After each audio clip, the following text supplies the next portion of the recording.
Thank you, Michelle. So our next speaker will give us a different perspective. A different perspective on all the challenges we've been discussing, and it's an important one. It's that of a health insurer.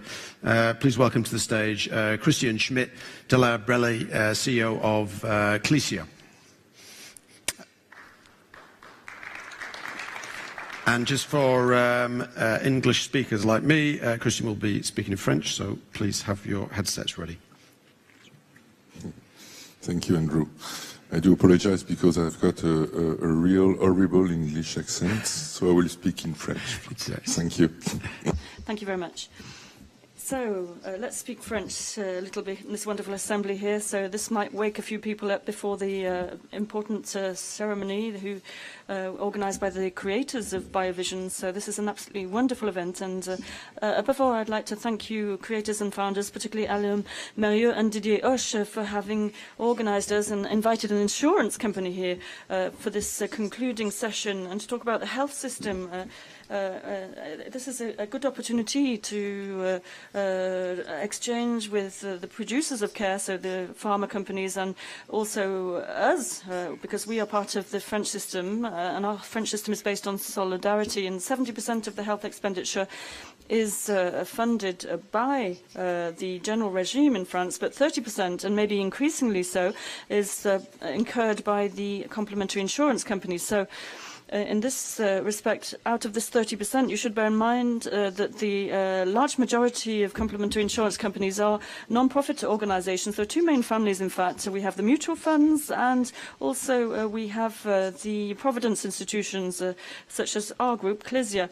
So our job consists in protecting certain sectors of activity, and it's a great pleasure for us to protect, not only when it comes to management of complementary retirement and health insurance. So we protect health professionals as well, particularly health transport systems, health transport companies, also medical analysis laboratories, and the chemists and pharmacies that we protect in our regime. So on this particular subject, if we're talking about growth and innovation, it's quite easy to understand that health expenditure accounts for about 12 to 13% of the GDP in France, and much more so, in fact, in the United States. But at the end of the day, health, which is maybe the third export market in France after Airbus and the automotive industry.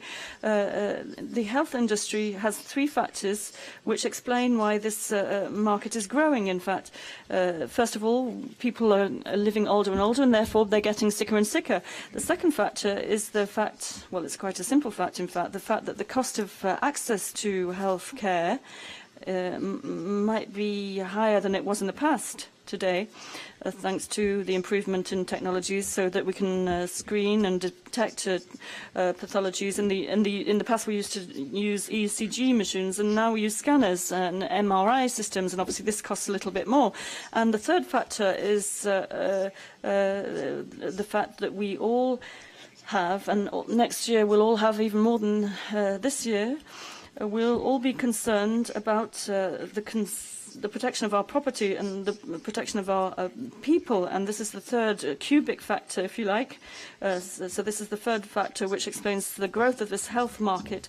We know that today, after the de-reimbursement and the general regime, we know that for financial backers such as us on this health market, if we have seen zero growth, or let's say today or last year, the health insurance market is naturally growing by 5% a year. So this is an opportunity for us. It might seem a bit cynical, but nonetheless, it is quite a promising sector, in fact, and quite a buoyant sector. There are certain limitations to this, and here I'm very happy about the fact that we're insurance, but also that we have some health producers here at this forum with us, because we do have to work together, really.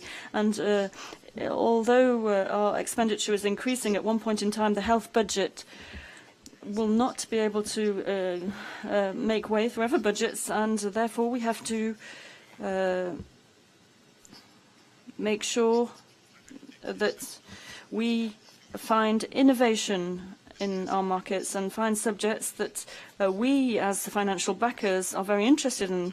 One source of innovation, which is maybe for the longer term, is more control over data, health data.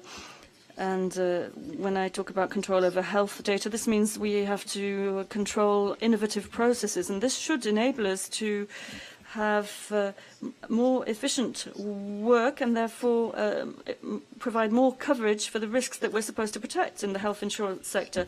And secondly, I think we could focus on the fact that in some cases we should eradicate some of these pathologies. And here we see the link that we have as complementary insurance companies and the need for us to invest or help invest in research so as to eradicate diseases and pathologies. And this might seem quite altruistic as an aim for us, but at KLESIA we're one of the leading funders of public-private partnerships in the Bone Marrow Institute in Paris, for example. So our philosophy is that as complementary health insurers, if we are able to remedy the cost of complementary insurance, obviously we have to try and eradicate the disease, and this will limit our costs. And also we could think about innovation through prevention, and we are working on rather basic prevention systems, so it's not necessarily very sexy or very bling-bling, as we say in France, but we are working with a big operator on vaccines in Lyon, which you probably know whom I'm referring to here.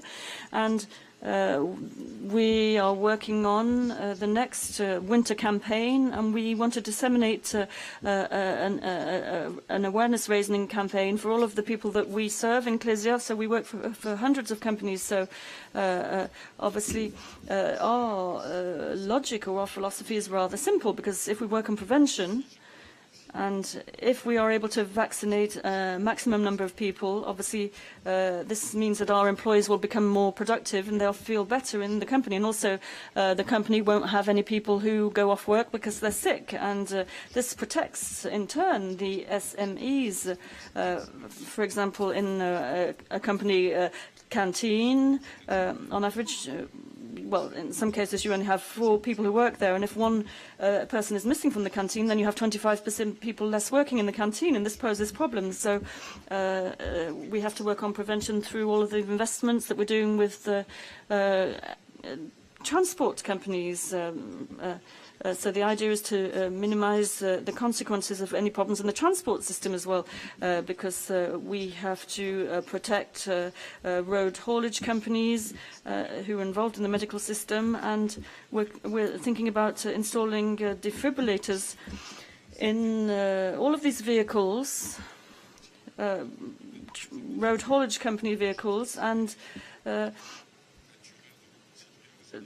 it should be natural on the part of our citizens. For example, if somebody sees somebody suffering from a heart attack and they see a truck driving past, they should, well, I know that in this truck there's going to be defibrillator, or in a bus there's going to be defibrillator. So these are types of innovative projects that we're working on.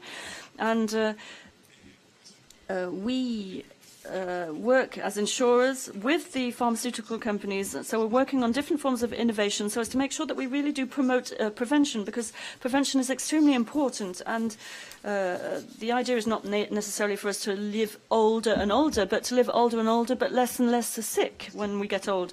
So our market objectives shouldn't prevent us from achieving this aim as well. So this is why we're working with different companies. We're working with the pharmaceutical companies, particularly on issues such as the interaction of drugs for our pensioners. We pay a lot of pensions to our companies who are members of our insurance system. And you know that there are 128,000 people admitted to hospital per year among our pensioners. So obviously we have to find a solution for this, and it might seem quite commonplace or quite obvious to you, but if we can avoid any problems with the medical interaction or the interaction between the patient and medical drugs, then this can prevent us spending a lot of money. So we have a very noble mission, which is to fund complementary health insurance, but at the same time, this doesn't prevent us from working with pharmaceutical companies so as to help grow our health industry as well. And in the French dictionary, we used to have next to the word insurance, we used to have the word thief next to the word insurer. Everyone thinks insurance companies are thieves, but we don't want to be considered thieves anymore, because in fact we are there to protect the population as well, and we work hand in hand with the pharmaceutical industry so as to make sure that we protect our increasingly old population, but a population which is less and less sick.